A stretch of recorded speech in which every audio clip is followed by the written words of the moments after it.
Bagaimana? Semakin menarik bukan?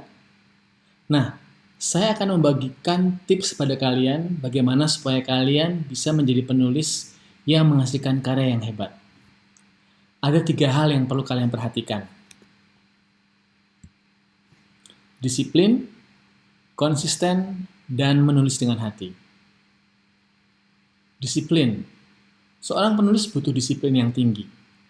Mungkin melebihi tentara. Menulis, dan terus menulis. Yang sering kita temui biasanya penulis sangat tidak ingin diganggu. Mereka mencari tempat yang jauh dari aktivitas, jauh dari keramaian.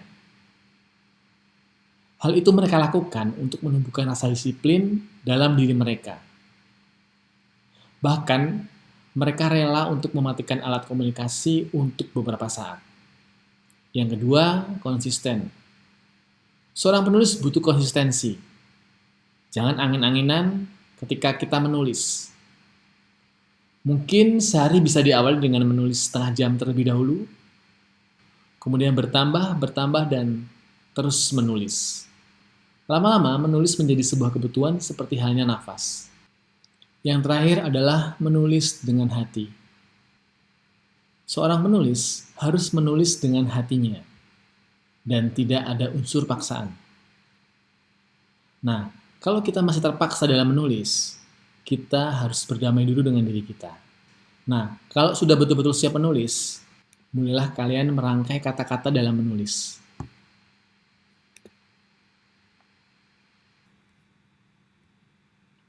Nah, kalau kalian sudah siap untuk menulis, bekal, alat, tempat, dan waktu sudah siap, maka sekarang pertanyaan yang muncul adalah, apa sih atau bagaimana sih langkah-langkah menulis naskah itu?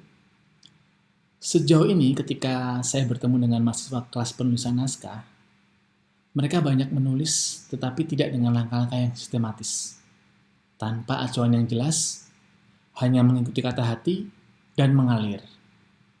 Bahkan biasanya tugas itu dikerjakan 2 atau 3 hari menjelang pengumpulan naskah.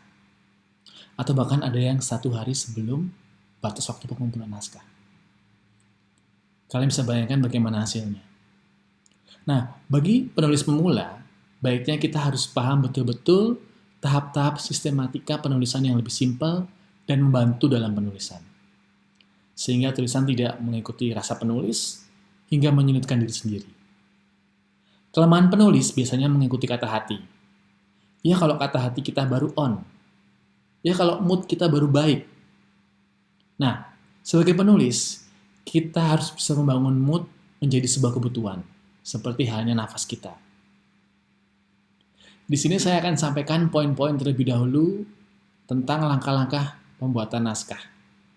Detail pembahasannya akan saya sampaikan pada pertemuan-pertemuan berikutnya.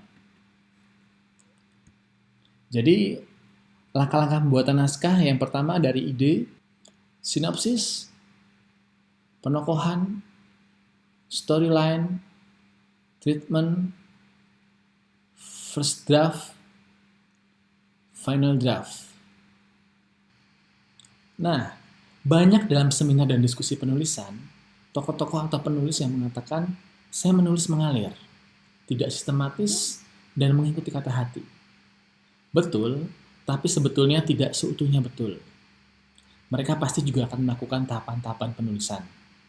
Akan tetapi, karena sudah menubuh dengan alam bawah sadar mereka kemudian menyebut dengan istilah mengalir. Nah, pertemuan hari ini, kita sudah membuka wawasan tentang penulisan naskah. Kita tahu bagaimana langkah-langkah menulis naskah secara sistematik. Tadi saya sudah sampaikan juga tentang goal kelas kita, buku-buku yang akan kita pakai, metode pembelajaran, dan rencana pembelajaran. Nah, untuk pertemuan selanjutnya, kita akan membahas tentang ide. Untuk bekal minggu depan, kalian mendapat tugas untuk membaca naskah.